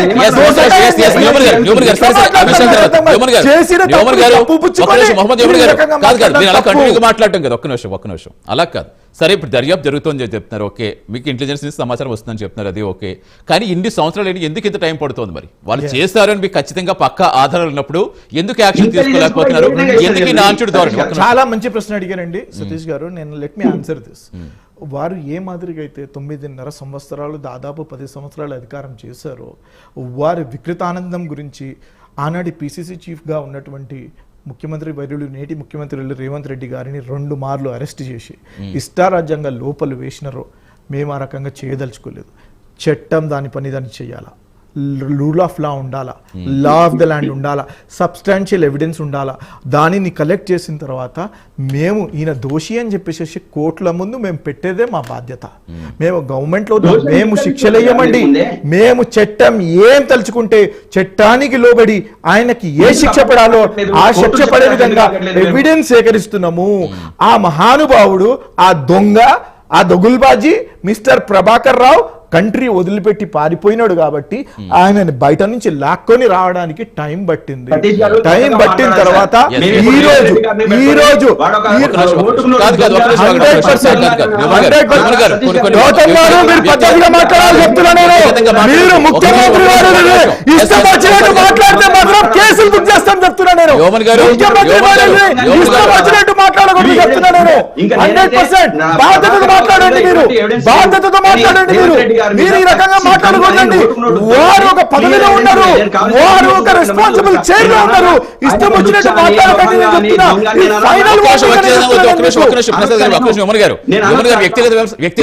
ఎవరైనా సరే ముందు you respect and take respect అంతే. ఎవరితో వాళ్ళు ఎవరైనా తెలియదు మనం అంటాను సరిపోం కదా. ఎస్, నేనేమంటున్నానండి, మేము ఆ రకంగా చేయదలుచుకోలేదు. సబ్స్టాన్షియల్ ఎవిడెన్స్ దెర్ ఇస్ లా అండి ప్రతి ఒక్క దానికి. నేను ఇప్పుడు ఏదైతే ఇప్పుడు రేవంత్ రెడ్డి గారు స్వయంగా చెప్పారు, నా ఫోన్ ట్యాప్ అవ్వలేదు, నా ఫోన్ ట్యాప్ అయింది, నాకు ఎటువంటి అధికారి నాకు విచారణ రమ్మనలేదు కాబట్టి నేను వెళ్ళలేదని చెప్పారంటున్నారు. ఇంకెవరిదైతే నేను ప్రశ్నిస్తున్నారు. ఆయన స్వయంగా చెప్పారు కదా. మరి ఎందుకు ఇలా ఎంత ఆరోపణలు ప్రచారం కేవలం రాజకీయ ప్రాబల్యం కోసం మీరు అంతా చేస్తారని చెప్పి మీకు విషయం చెప్తానండి. ఆన్ రికార్డ్ చెప్తున్నా, బాధ్యతతో చెప్తున్నా, బాధ్యతతో చెప్తున్నానండి. చాలా కీలకమైన సమాచారం నేను ఇస్తున్నా మీ ద్వారా. గౌతమ్ గారు ఆన్సర్ ఇవ్వండి. నేను చాలా బాధ్యతతో చెప్తున్నా. తల ఎక్కడ పెట్టుకోవాలో కూడా వీళ్ళకి అర్థం కాదు. ఎవరెవరి ఫోన్లు రికార్డ్ చేసి ఎవరెవరి ఫోన్లు ట్యాప్ చేసినారో చెప్తే నేను చెప్తున్నా, ఒక మంత్రి వాళ్ళ ఆవిడ ఫోన్ ఆనాడు పిసిసి చీఫ్ గా ఉన్నటువంటి ముఖ్యమంత్రి వర్యులు శ్రీ రేవంత్ రెడ్డి గారి వాళ్ళ బ్రదర్స్ యొక్క ఫోన్ నేనేమంటున్నానండి, గౌతమ్ గారు మీరు బేస్లెస్ మాటలు మాట్లాడుతున్నారండి. గౌతమ్ గారు బేస్లెస్ మాట్లాడు, నిరాధారమైన మాటలు మాట్లాడుతున్నారండి. మీరు ఆధారంగా ఉండే మాటలు మాట్లాడండి. మీరు చెప్తున్నారు కరెక్టే, కానీ దానికి ఆధారం ఉందా? ఆధారం ఉంటే ఎందుకు తీసుకున్నారు? 100% మీ దగ్గర ఆధారం అయ్యిందని. ఒక నిమిషం సతీష్ గారు, I work for Apple, I'm a programme manager. Whatever the operations that you do, forget about call అండి. మీరు ఒక్క అన్లాక్ చేయడానికి బటన్ నొక్కిన బటన్ కూడా, ఆ యొక్క ఈవెంట్ కూడా యాపిల్ దగ్గర సమాచారం ఉంది. అంటే మీరు ఏం చేస్తున్నారో ప్రతి ఒక్క బటన్ ఒక ఈవెంట్ అంటారు దాని యొక్క సమాచారం కూడా ఉంది. అంటే హార్డ్ డిస్క్లు వీళ్ళు తొలగిచ్చేస్తారు, మరో రికార్డు తీసేద్దామని ప్రయత్నం చేస్తే ఎవరు ఇక్కడ ఊరుకోవడానికి లేరండి. టెక్నికల్ ఎవిడెన్స్ ఉంది, దీనిని వారి కోడింగ్ లాంగ్వేజ్ లో నేను చెప్తున్నా, నేను టెక్నికల్ ఎవిడెన్స్ అని అంటారండి. టెక్నికల్ ఎవిడెన్స్ ఉంది కాబట్టి వారు ఇజ్రాయెల్ నుంచి ఏ సాఫ్ట్వేర్ తెప్పించినాడు, నవీన్ రావు ఎక్కడి నుంచి తెప్పించినాడు, కొండలరావు కొడుకు ఏమేం చేసినాడు, ఆ లీలలు మా దగ్గర ఉన్నాయి, తప్పించుకోలేరు. పేర్లతో సహా చెప్తున్నా నేను. నేనేమంటున్నా, మీరు ఎక్కడి నుంచి ఏ ఎక్విప్మెంట్ తెప్పించారో నా దగ్గర ఉంది. సబ్జెక్ట్ రాయడండి, నేను బరాబర్ సబ్జెక్ట్ లో ఉన్నా, నేను సబ్జెక్ట్ లో ఉన్న టాపిక్ గురించి మాట్లాడుతున్నా. సబ్జెక్ట్ లో చేశారంటారంటే నాకు అర్థం కాదు. మీరు ఏమని మాట్లాడుతున్నారు? మీరు చేసిన దొంగ పనులు చేసిన ఇష్టాలని చేస్తున్నారు. మీరు ఎట్లా మాట్లాడుతారు? మీరు నాకు అర్థం కాదు. నేను ఒకటే మాట్లాడుతున్నానండి, నేను 100% వీళ్ళు చేసినటువంటిది నాట్ జస్ట్ ఫోన్ ట్యాపింగ్ అండి, ఇది చాలా పెద్ద క్రైమ్ అండి, క్రిమినల్ కాన్స్పిరసీ అంటున్నా నేను. ఇది క్రిమినల్ కాన్స్పిరసీ అండి. ఇటువంటి క్రిమినల్ కాన్స్పిరసీ చేసినటువంటి వాళ్ళని చట్టం న్యాయస్థానం డెఫినెట్ గా తప్పు జరిగితే చట్టం కాకపోతే ఎందుకు ఇంత ఆలోచన జరుగుతోంది, మళ్ళీ ఏదో ఒక అంశాన్ని పైకి తీసుకొస్తారు వాళ్ళ వాదన. ఇది కేవలం ప్రజలు పెట్టడానికి తప్పించి దీంట్లో ఎలాంటి వాస్తవం లేదు, లేకపోతే ఇన్ని సంవత్సరాలు పడుతుందా అనేది వాళ్ళ వాదన. ఇంకొకటి మీ దగ్గర ఆధారాలు ఎవరు ఇచ్చారు, మీకు దర్యాప్తు జరుగుతుంటే మీకు ఎవరు సమాచారం ఇస్తున్నారు అనేది కూడా వాళ్ళు ఇస్తున్న ప్రధాన ప్రశ్న. ఆధారాలు నా దగ్గర ఉన్నాయని నేను ఎప్పుడు చెప్పలేదు, ఎవరు చెప్పకూడదు కూడా. Matter is sub judice. నేను ఒక లాయర్ అండి, ఒక లాయర్ మాట్లాడను అంటే మా దగ్గర ప్రిలిమినరీ ఇన్ఫర్మేషన్ ఉంది అని చెప్పేసి, అంటే ప్రైమా ఫేసి ఉందని నేను చెప్తున్నాను. అంతవరకు ఇప్పుడు ఆ యొక్క ఎవిడెన్స్ ఆ టైంలో ఈ టైంలో ఈయన కాల్ చేసినారు, ఈ టైంలో వాస్తవానికి కాల్ వచ్చింది, ఫలా ఏ నుంచి ఫలా బికి కాల్ చేసినప్పుడు, ఫలా ఏ నుంచి ఫలా బికి కాల్ చేసినప్పుడు మధ్యలో ఒక సి అనే వ్యక్తి వింటున్నాడు అని చెప్పడానికి టెలిఫోన్ ట్యాపింగ్ అంటారండి. ఆ సి విన్నాడా లేదా అని చెప్పేసి, ఒకవేళ వింటే ఎవరి ఫోన్లు విన్నారు, ఎంతసేపు విన్నారు, ఎవరిని టార్గెట్ చేసి విన్నారు అని చెప్పేసి ఆ ఇన్ఫర్మేషన్ లాగడమే ఇన్వెస్టిగేషన్ ఏజెన్సీ యొక్క పని. నేనేమంటున్నానండి, ఈ రోజు చెప్పి రేపు అరెస్ట్ చేయడానికి ఇదేమి ఒక గేమ్ కాదండి, ఇది ఒక కుటుంబ వ్యవహారం కాదండి, ఇది ఒక గవర్నమెంట్ అండి, ఇది ఒక రెస్పాన్సిబిలిటీతో ఉన్నటువంటి గవర్నమెంట్ అండి. నేను ఏమంటున్నాను అంటే, వారు ఒకవేళ నిజంగా చేయకపోతే వారు చాలా మరి కవిత గారు ఏంటి ఎలా చూడాలి అసలు? కవిత గారు ఎందుకు మళ్ళీ ఫోన్ ట్యాప్ గురించి మళ్ళీ లేవనెత్తున్నారు, దాన్ని కూడా కంటిన్యూ చేద్దాం సార్. షార్ట్ బ్రేక్ కంటిన్యూ చేద్దాం. సరే, ఇప్పుడు మామూలుగా కవిత గారు చాలా విషయాలు లేవనెత్తారు, అవన్నీ మనం మాట్లాడుకోవద్దు, ఏదో లీగల్ నోటీస్ పంపించారు, సరే అవన్నీ పక్కన పెడితే ఫోన్ ట్యాప్ గురించి మాట్లాడుకుంటే, నా భర్త ఫోన్ కూడా ట్యాప్ చేశారు, ఫోన్ ట్యాపింగ్ గురైంది అని ఆమె చెప్పడం మనం ఎలా చూడాలి? జనరల్గా మీరు అన్నట్టుగా రాజకీయ పార్టీలు ఎన్నో ఆరోపణలు చేస్తే ఇవన్నీ పక్కన పెడితే ఆవిడ కేసీఆర్ గారి కుమార్తె ఇవన్నీ కాబట్టి కొంచెం ఈ ఇష్యూ గురించి మళ్ళీ ఆవిడ లేవనెత్తిన అంశం కాబట్టి అసలు ఎలా చూడాలి? నిజంగానే ట్యాప్ గురి ఎవరికి ట్యాప్ గురవకుండా అందరూ ఇలా వచ్చి ఆరోపణలు చేస్తారా? సార్, ఇవాళ అంటే ట్యాపింగ్ విషయము కవిత గారు మాట్లాడారని చెప్పేసి ఈ రోజు మాట్లాడుతున్నారు కదా. కవిత గారికి ఆయన భర్త ఫోన్ ట్యాపింగ్ అయిందని చెప్పింది ఎవరు సమాచారం ఇచ్చారు? దర్యాప్తు జరుగుతున్నప్పుడు దర్యాప్తులో ఉన్న అంశాలు బయటకు ఎందుకు వచ్చినాయి అంటే నిజమా అబద్ధమా నేను మాట్లాడట్లేదు, అది ఏ ఇష్యూ అయినా కావచ్చు, అది ట్యాపింగ్ ఇష్యూ కావచ్చు, లేకపోతే ఇంకోటి కావచ్చు, ఏదైనా కావచ్చు. ప్రభుత్వంలో ఉన్న వాళ్ళు లీకులు ఇస్తున్నారా కావాలని, రాజకీయంగా లబ్ధి పొందడానికి, ఒత్తిడి తీసుకురావడానికి, మానసికంగా వేధించడానికి, లేకపోతే ఇబ్బందులు పెట్టడానికి ప్రభాకర్ రావు లాంటి మనిషిని, ఒక పెద్ద మనిషిని, ఒక వ్యవస్థకు ఒక పెద్ద మనిషిని తీసుకొచ్చి అంటే మానసికంగా ఇబ్బంది పెట్టదలుచుకున్నారు, అంతే కదా. ఈ రోజు నేను అడుగుతున్నాను, ఒకవేళ నిజంగానే వీళ్ళ దగ్గర సమాచారం ఉంటే ఎక్కడి నుంచి వచ్చింది? నేనేం సబ్జెక్ట్ డైవర్ట్ అయి మాట్లాడట్లేదు సతీష్ గారు, నేను సబ్జెక్ట్ లోనే మాట్లాడుతున్నా. నేను గొంతు పెద్దగా చేసి మాట్లాడట్లేదు నోమన్ గారు లాగా. నేను సబ్జెక్ట్ ఎంత పెద్దగా మాట్లాడినా ఎంత చిన్నగా మాట్లాడినా సబ్జెక్టే. దర్యాప్తు సంస్థలు ఇప్పటిదాకా దాన్ని కంప్లీట్ చేసింది గాని, ఇగో ఇది జరిగిందని గాని, ఇది జరగలేదు గాని, ఇగో ఇది తప్పు గాని, ఒప్పు గాని చేసి కోర్టు ముందు పెట్టేది. ఇంకా పెట్టకంటే వీళ్లకు అత్యంత విశ్వసనీయ సమాచారం ఎక్కడి నుంచి వస్తుంది, ఏ విధంగా వస్తుంది, ఏ విధంగా వస్తే ఈ రోజు టీవీల ముందుకు వచ్చి గొంతులు వేసుకొని మాట్లాడుతున్నారు? చెప్పారా మన ప్రభాకర్ రావు గారు, కేసీఆర్ గారు అక్కడ కూర్చొని అందరికి ఫోన్లు ట్యాపింగ్ చేసుకుంటూ కూర్చున్నారని చెప్పారా? లేకపోతే రేవంత్ రెడ్డి గారు విన్నారా? అరే కళ్ళ ముందు కనబడ్డ వీడియోలే, ఓటుకు నోటు వీడియోలే నేను కాదని చెప్పేసి పిటిషన్లు వేస్తున్నాడు. ఇంకా అది కనపడని విషయం. అంటే ఒకటి ఇక్కడ గౌతమ్ ప్రసాద్ గారు, సరే కాదు మీరు చెప్పింది వ్యాలిడే కావచ్చు, but at the same time ఏమవుతుందంటే నిజంగా ఏమీ లేకపోతే, ఏమీ జరగకపోతే ఇన్ని రోజుల పాటు ఇంకా ఇంకా అధికారులు కూడా భయపడాల్సిన సిచ్యువేషన్ ఉంటుందా? ఇప్పుడు రాజకీయ నాయకులు కాదు కదా, రాజకీయ పార్టీలు అనుకోండి, ఆరోపణలు ప్రచారోపణలు విమర్శలు కామన్ గానే కంటిన్యూగా ఉంటాయి. అవి నిజాలా అబద్ధాలా వాస్తవాలు ఏంటి అనేది ఇప్పుడుకో టైం పడుతుంది. బట్ అధికారులు అనేవాళ్ళు సామాన్య వ్యక్తులు కాదు, ఏ రాజకీయ పార్టీకి కాదు, ఎవరు ప్రభుత్వంలో ఉంటే వాళ్ళు చెప్పిన మాటలు వింటూ వాళ్ళు పనులు చేయడం అనేది కామన్. అక్కడ ప్రభుత్వ పరంగా పాలసీ పరంగా వాళ్ళు ముందుకు వెళ్తూ ఉంటారు. అలాంటి వాళ్ళు కూడా ఇలాంటి ఆరోపణలు వస్తున్నప్పుడు వాళ్ళు పడాల్సిన అవసరం ఉంటుందా? వాళ్ళు కూడా నోరు వెప్పకుండా ఉండాల్సిన అవసరం ఉంటుందా? సార్ నేనేమంటున్నానంటే వాస్తవ విషయాలు వచ్చిందాక కొంచెం ఆపుకుంటే మంచిది. గబా గబా మాట్లాడితే కుదరదు, నోటికొచ్చింది మాట్లాడితే కుదరదు, ఎవరికి ఏ నోటికొచ్చింది ఏ విషయం మాట్లాడితే వాళ్ళకు కుదరదు. ఫోన్ ట్యాపింగ్ అయిందని చెప్పేసి ఇప్పటిదాకా ఎవరు కూడా పోయి కంప్లైంట్ చేయలేదు. అదే సిట్ అధికారులు మీ ఫోన్ ట్యాప్ అయింది రండి మాట్లాడదామని చెప్పేసి పిలిచారు తప్ప, ఇగో నా ఫోన్ ట్యాప్ అయింది, ఇగో వాళ్ళకి టైం పాస్ లేదని చెప్పేసి టైం పాస్ కోసం పిలిచారనుకుంటున్నారా? సిట్ వాళ్ళు టైం పాస్ లేదని చెప్పేసి టైం పాస్ కోసం ఎట్లా మాట్లాడతారండి? మీకు ఎవరు ఆపారు 2 సంవత్సరాలు? చెప్పండి, మీకు ఎవరు ఆపారు? నోమన్ గారు చెప్పండి. అంటే సిట్ అధికారులకి టైం పాస్ కావట్లేదు కాబట్టి ఫోన్లు చేసి పిలిపిస్తున్నారా నోటీసులు ఇచ్చి? ఎట్లా మాట్లాడతారండి మీరు? దర్యాప్తు జరగకుండా మేమే ఇప్పుడు నేను ఒకటే విషయం చెప్తున్నాను. శ్రవణ్ రావు, ప్రణీత్ రావు, నేను పేర్లతో సహా చెప్తున్నా. ప్రణీత్ రావు సంగతి నేను చెప్తున్నా, నేను ఆన్ రికార్డ్ చెప్తున్నా. ఆయన ఒక డిఎస్పీ పేరుతో పాటు నేను చెప్తున్నా. నేను మిస్టర్ ప్రణీత్ రావు ఒక DSP, deputy superintendent of police. నేను పేరుతో పాటు చెప్తున్నా. ఆయన ఏమేమి చెప్పాడో అది కూడా చెప్తాను. అది అర్థమైంది.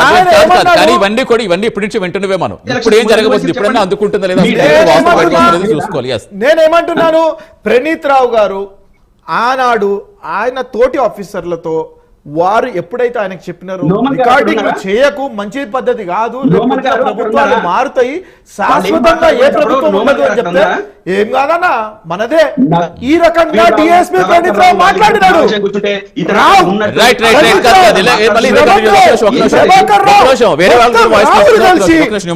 రావు రాజ్యం నడిపినారు, బాధ్యతగా చెప్తున్నా నేను. వెలమ రాజ్యాన్ని నడిపినారు మీరు. పివి రెడ్డి గారు జాయిన్ బీజేపీ రాష్ట్ర నాయకులు డిబేట్ అండి. బండారు రామ్మోహన్ రావు గారు రాజకీయ విశ్లేషకులు. రామ్మోహన్ రావు గారు ఒక్క నిమిషం గౌతమ్ మళ్ళీ మనం వేరే టాపిక్ వెళ్ళిపోతాం. అలాగే రామ్మోహన్ గారు మీరు ఎలా చూస్తారు? సరే రాజకీయ పార్టీలు విమర్శలు ప్రతి విమర్శలు మనం పక్కన పెడితే నిజంగా ఈ ఫోన్ ట్యాక్ మళ్ళీ గట్టిగా తెర మీదకి వస్తోంది ప్రభాకర్ సరెండర్తో. నిజంగా ఏంటి ఏమైనా వాస్తవం ఇల్లు చూస్తే అవకాశం ఉంది? ఇదంతా కేవలం రాజకీయ ఒత్తిడి కోసమని వాళ్ళు చెప్తున్నారు, నిజాలు బయటకు వస్తాయని వీళ్ళు చెప్తున్నారు. ఇదిలా నాంచుడు వ్యవహారమేనా? సతీష్ గారు, మీకు ప్యానెల్ మిత్రులు నమస్కారం. నమస్తే. 2 నిమిషాలు మాట్లాడుకోవాలి. ఒకటేమో గౌతమ్ ప్రసాద్ గారు చెప్పినట్టు ఫిర్యాదు ఎవరు చేయలేదు, కానీ సిట్టు తన విచారణ చేపట్టింది. 1.5 year మాకు ఆయన రెడ్ నోటీస్ ఇచ్చిన, బ్లూ అని ఏ రకమైన నోటీస్ ఇచ్చిన ప్రభాకర్ రావు గారు అందుబాటులో లేకుంటే నిన్నైతే సీన్ మారింది. ప్రభాకర్ రావు గారు లొంగిపోమన్నారు. కానీ ఒక్కొక్క పాత్ర రంగప్రవేశం చేస్తుంది. ఒక్కొక్క ఉదాహరణకు గతంలో ఈటల రాజేంద్ర గారు అన్నారు నా ఫోన్ ట్యాపింగ్, గతంలో మన రఘునందన్ రావు గారు అన్నారు ఫోన్ ట్యాపింగ్. నిజంగా వాళ్ళు ఎందుకు పిలువలేదు మరి? ఇప్పుడు ఇక్కడ ఫోన్ ట్యాపింగ్ ఆరోపణలు బయట రాజకీయం చేశారు కదా, ఎందుకు పిలువ? నేను లీగల్ గా ఒక్క మాట చెప్తా. అసలు ఫోన్ ట్యాపింగ్ అప్పుడు జరుగుతుంది, ఇప్పుడు జరుగుతుంది అంటున్నాడు రేవంత్ రెడ్డి గారు చెప్పింది. ఏ ప్రభుత్వం అయినా ఫోన్ ట్యాపింగ్ చేస్తుంది. ఒక సంఘ విద్రోహ శక్తుల మాట కానీ తీవ్రవాదులు కానీ వాళ్ళ కార్యకలాపాలు తెలుసుకోవడానికి చేస్తుంది. నేను కూడా చేస్తున్నాను అంతేగా. నేనేమంటానంటే అప్పుడు జరిగిన దాంట్లో స్వామి కంటే స్వామి భక్తి, రాజు కంటే రాజభక్తి చూపించిన అధికారం ఉన్నారు. రెండోది స్వామి కార్యం స్వకార్యం కూడా చేసుకున్నారు, సమస్య లేదంటున్నాను. కేసీఆర్ గారు ఎవరెవరు పేరు చెప్పిండు సమస్య కాదు. మనకు లీగల్ గా మన నియమం గారు తెలుసు, కేంద్ర ప్రభుత్వ అనుమతి అంటే హోమ్ సెక్రటరీ అనుమతి లేకుండా ఏ ఫోన్ ట్యాపింగ్ అంటే వీలేదు కదా. అఫీషియల్ గా అయితే వాళ్ళు ఏం చేశారు, ఆ ఫోన్ నెంబర్లు ఉన్నాయి వాళ్ళకి, ఏమని అంటే వీళ్ళు తీవ్రవాదులు అని చెప్పి ఇచ్చిండు. మరి ఈటల రాజేంద్ర తీవ్రవాది అవుతారా, రఘునందనరావు తీవ్రవాది అవుతారా, లేకుంటే కవిత భర్త తీవ్రవాది అవుతారా, హరీష్ రావు తీవ్రవాది అవుతారా? హరీష్ రావు కూడా చేసినట్టున్నారు మరి, హరీష్ రావు తీవ్రవాది అవుతారా అంటే ఒక కేసీఆర్ కేటీఆర్ తప్ప అన్ని పేర్లు వస్తున్నాయి. మరి ఆ నెంబర్లలో పేర్లు ఉన్నాయో చూసుకోవాలి కదా. ఇది ఈ పని మీద ఒక నిజంగానే ఒక ఇప్పుడు అసలు తన పని తాను చట్టం తన పని తాను చేసుకుంటే పోతుంది. ఫోన్ ట్యాపింగ్ లో కొన్ని లిస్టులు పోతుంటాయి, హోమ్ సెక్రటరీ అనుమతిస్తుంటారు, కిందికి వస్తుంటాయి పోతుంటాయి. అందులో ఈ పేర్లు ఫోన్ నెంబర్లు ఉన్నాయో ఇవి ఒక్కసారి బయట పెడితే బాగుంటది కదా సిట్టు. ఇప్పుడు అనుమతి తీసుకున్న ఫోన్ నెంబర్లు ఏంటి, అనుమతి తీసుకోకుండా చేసింది.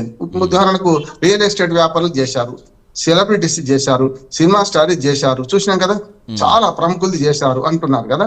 అట్లాగే భార్యాభర్తల సంభాషణ విని కూడా ప్రేమికుల సంభాషణ విని వాళ్ళు బ్లాక్ మెయిల్ చేశారు. ఏ స్థాయిలో ఆ స్థాయిలో చేసినని ఆరోపణలు వస్తున్నాయి. ఇంతవరకు మా ఫోన్ ట్యాపింగ్ చేసిందని ఎవరన్నా ఒక్కరు ఫిర్యాదు చేసిండ్రా? చేయలే కదా. చేయకపోతే ఏదైతే వీళ్ళ ఉన్నాయో ఫోన్ నెంబర్స్ ఉన్నాయో ఎవరైతే కనీసం తర్వాత ఆరోపణ చేసినట్టున్నారో వాళ్ళని పిలిపించి చేయొచ్చు కదా. ఇప్పటికో 20-30 మందిని పిలిపించారు, వాళ్ళ తీసుకున్నారట. అంటే విచారణ ఎంతవరకు కొనసాగుతుంది కనీసం చెప్పాల్సిన అవసరం ఉంది కదా అని సిట్ అంటున్నాను. దానికంటే నా ఉద్దేశం ఏంటంటే ఇందులో రెండోది కూడా ఉన్నది. హోమ్ సెక్రటరీ ఇన్వాల్వ్ అయ్యి అయ్యా మేము ఈ ఫోన్ నెంబర్లు ఇచ్చినాము, ఈ ఫోన్ నెంబర్కు లీగల్ గా ఫోన్ ట్యాపింగ్ అయింది, గూఢచర్యం అనేది ఇవాళ మొదలైంది కాదు సతీష్ గారు. మా రామాయణ కాలం నుంచి ఉన్నది అంటున్నాను. ఇప్పుడు చాకలాయని ఏమనుకుంటుండో వినడానికి గూఢచారులు పోతేనే కదా సీత గురించి ఒక చాకలాయని ఇట్లా అంటుండని తెలుసుకొని రామచంద్రుడు విడిచిపెట్టింది. చూసినాం కదా మనం. అప్పటి నుంచి ఇప్పటిదాకా ఏ ప్రభుత్వమైనా ఏ కంట్రీ అయినా చేస్తుంది, కానీ లీగల్ గా ఒకటి ఉంటుంది, ఇల్లీగల్ ఒకటి ఉంటుంది. ఏమంటున్నానంటే హోమ్ సెక్రటరీ అనుమతించిన ఫోన్ నెంబర్ లేని సిట్టు బయట పెట్టాలి. అవి కాకుండా ఏమైనా చేసి ఉంటారు అనుకోండి, చేయాలి కదా. ప్రభాకర్ రావు నిందితుడే, ఇంకా రుజువు కాలేదు. నిందితుడిని ఇప్పటికి విచారణ 3 సార్లు చేసిండ్రు. ఇవాళ లొంగిపోన్నది కోర్టు, ఫిజికల్ గా హరాస్మెంట్ చేయొద్దు అన్నది కోర్టు, పోలీస్ అధికారి కదా ఆయన కూడా. అందుకని ఏమంటున్నానంటే ఈ మొత్తం విచారణలో ఒక సిట్టు ఇప్పటిదాకా జరిగిన విచారణ ఏందని పూర్తి స్థాయిలో బయట పెట్టాలంటున్నాడు, పబ్లిక్ చెప్పాలంటున్నాడు. ఇప్పుడు ఆరోపణలు వస్తున్నాయి, మరి కవిత గారు ఇంతకుముందు దాకా ఎందుకు చేయాలి ఆరోపణలు? కవిత గారు నిజంగా తన భర్త ఫోన్ టాపిక్ ఏందనుకుంటే ఇప్పుడు 2 ఏళ్లే జరుగుతుంది కదా, ఆల్మోస్ట్ ఆల్ ఇప్పుడు 2 ఏళ్ళు మన పూర్తి అయింది ప్రభుత్వం. వచ్చిన వారం 10 రోజులు నెల రోజుల నుంచి లోపలనే ఈ సిట్ వేశారు, దీని మీద ఫోన్ టాపింగ్ నడుస్తున్నది. అసలు ఇన్ని విచారణలు ఏదైనా ఒక్కటి తెలిసిందా అంటున్నాను నేను. మరి ఆవిడ చెప్పే విధానం వేరేగా ఉంది కదా. ఖచ్చితంగా నేను ఈ కేసు నడుస్తూనే ఉంటుంది. ఒక మాట సార్, ఇప్పుడు మనకు యాదాద్రి భద్రాద్రి దానిలో కమిషన్ రిపోర్ట్ ఇచ్చే 8 నెలలు అవుతుందండి. ఎందుకు బయట పెడతలేదు? మరి కేసీఆర్ అరెస్ట్ చేసి కూడా పడేయాలి మరి, నిజంగా జరుగుతుంది. కేటీఆర్ ను కూడా కదా, మరి విద్యుత్ శాఖ మంత్రి జగదీష్ రెడ్డి ఉన్నాడు, అందులో మంత్రి లోపల పడేయాలి కదా, ఎందుకు జరుగుతలేదు? అట్లాగే కాళేశ్వరం రిపోర్ట్ వచ్చి కూడా చాలా రోజులు అయింది కదా. కాళేశ్వరంలో 2 రిపోర్ట్లు వచ్చినాయి సతీష్ గారు. ఒకటేమో విజిలెన్స్ రిపోర్ట్, విజిలెన్స్ రిపోర్ట్ లో 18 మంది అధికారులను బాధ్యులు చేసుకుంటూ విజిలెన్స్ రిపోర్ట్ ఇచ్చింది. అంటే ఈ 5-6 కేసులలో ఇది ఒక్కటే తాచారం జరుగుతుంది. మిగతా ఆల్మోస్ట్ ఆల్ ఏదో సెటిల్మెంట్ అయింది కదా, ఏదో రకంగా మా ప్రభుత్వానికి నివేదిక ఇచ్చింది కదా, ఆ నివేదికలు ఎందుకు బయట పెడతలేరు అంటున్నాను. అంటే యాదాద్రి భద్రాద్రి ఒప్పందాల్లో ఛత్తీస్గఢ్ నుంచి కొనుగోలు ఒప్పందాల్లో మోసం జరిగింది అంటున్నారు. ప్రభుత్వం మధ్యన జరిగిందన్న. బిహెచ్ఈఎల్ నుంచి సరఫరా అయినాయి, ఇది మెటీరియల్ అంతా కూడా. బిహెచ్ఈఎల్ లంచాలు తీసుకుంటుందా? మరి చెప్పాలి కదా. బిహెచ్ఈఎల్ అంటే కేంద్ర ప్రభుత్వానికి సంబంధించింది, వాళ్ళు ఏమైనా చేసిండ్రా? మరి ఎక్కడ లంచాలు తీసుకున్నారు? ఇవన్నీ బయట పెట్టాలి కదా అంటున్నారు. అన్నిటికన్నా జరిగింది ఏంటంటే ఈ ఫోన్ ట్యాపింగ్ లో అధికారులు మాత్రం చాలా లాభపడ్డారు. పైనుంచి కింద అధికారులు మన ప్రభుత్వం ఏం చెప్పింది అది విడిచిపెట్టి మిగతా ఫోన్ ట్యాపింగ్ చేసిండ్రు, కానీ ఒక్కరు కూడా బయటపడతారు.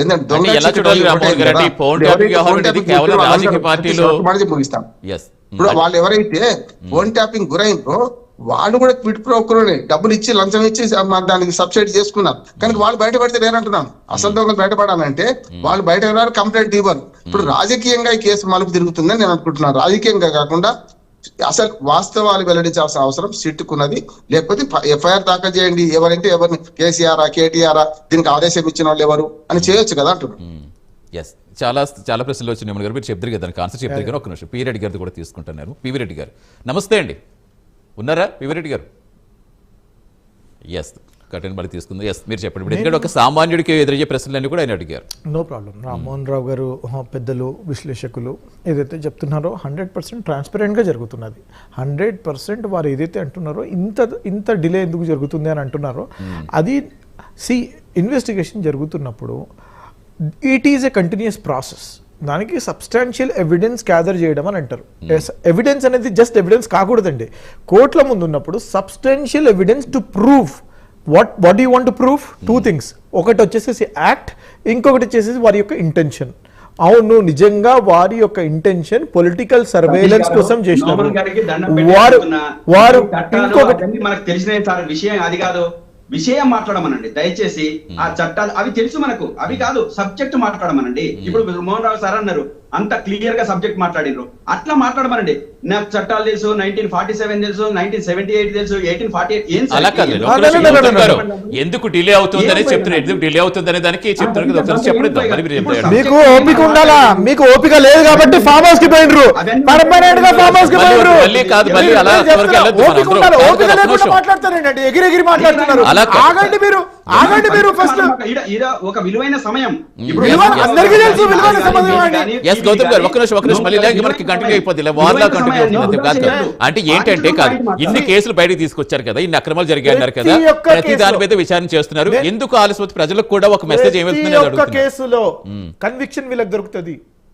అల్టిమేట్లీ ఏంటండి, ఒక కేసు అంటే ఏంటి చెప్పండి?